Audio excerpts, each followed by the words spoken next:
पश्चिम बंगाल को विकसित राज्य बनाने की दिशा में हम एक और कदम उठा रहे हैं। अभी कल ही मैं आरामबाग में बंगाल की सेवा के लिए उपस्थित था। वहां से मैंने करीब 7,000 करोड़ रुपए 7,000 करोड़ रुपीस इसकी विकास परियोजनाओं का लोकार्पण और शिलान्यास किया।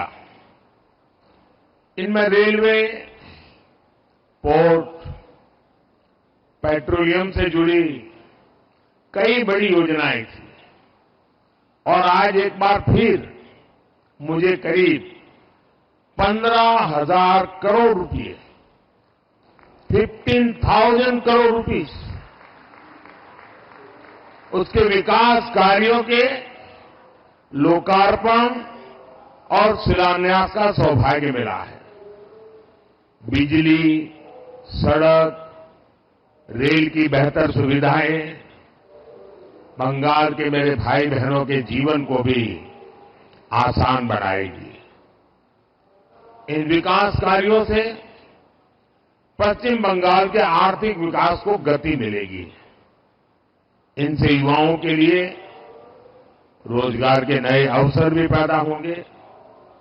मैं आप सभी को इस अवसर पर बधाई देता हूं, शुभकामनाएं देता हूं। साथियों, आधुनिक दौर में विकास की गाड़ी को रफ्तार देने के लिए बिजली बहुत बड़ी जरूरत होती है। किसी भी राज्य की इंडस्ट्री हो, आधुनिक रेल सुविधाएं हो या आधुनिक टेक्नोलॉजी से जुड़ी हमारी रोजमर्रा की जिंदगी हो, बिजली की किल्लत में कोई भी राज्य, कोई भी देश विकास नहीं कर सकता। इसलिए हमारा प्रयास है कि पश्चिम बंगाल अपनी वर्तमान और भविष्य की बिजली जरूरतों को लेकर आत्मनिर्भर बने। आज दामोदर घाटी निगम के तहत Raghunathpur thermal power station phase 2 परियोजना का शिलान्यास इसी दिशा में एक बड़ा कदम है। इस परियोजना से राज्य में 11,000 करोड़ रुपए से ज्यादा का निवेश आएगा। इससे राज्य की ऊर्जा जरूरतें भी तो पूरी होगी ही, आसपास के क्षेत्रों में आर्थिक विकास को भी गति मिलेगी। आज इस थर्मल प्लांट के शिलान्यास के साथ ही मैंने मेजिया थर्मल पावर स्टेशन के एफजीडी सिस्टम का उद्घाटन किया है।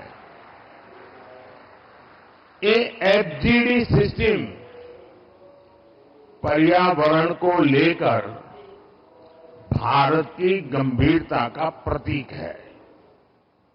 इससे इस इलाके में प्रदूषण को कम करने में बहुत बड़ी मदद मिलेगी। साथियों, पश्चिम बंगाल हमारे देश के लिए, देश के कई राज्यों के लिए पूर्वी द्वार का काम करता है। पूरब में इस द्वार से प्रगति की अपार संभावनाओं का प्रवेश हो सकता है। इसलिए हमारी सरकार पश्चिम बंगाल में रोडवेज, रेलवेज, एयरवेज और वाटरवेज की आधुनिक कनेक्टिविटी के लिए काम कर रही है। आज भी मैंने फरक्का से रायगंज के बीच नेशनल हाईवे 12 का उद्घाटन किया है। NH-12 का उद्घाटन किया है। इसमें करीब 2,000 करोड़ रुपए 2,000 करोड़ रुपए खर्च किए गए हैं। इस हाईवे से बंगाल के लोगों के लिए यात्रा की रफ्तार बढ़ेगी,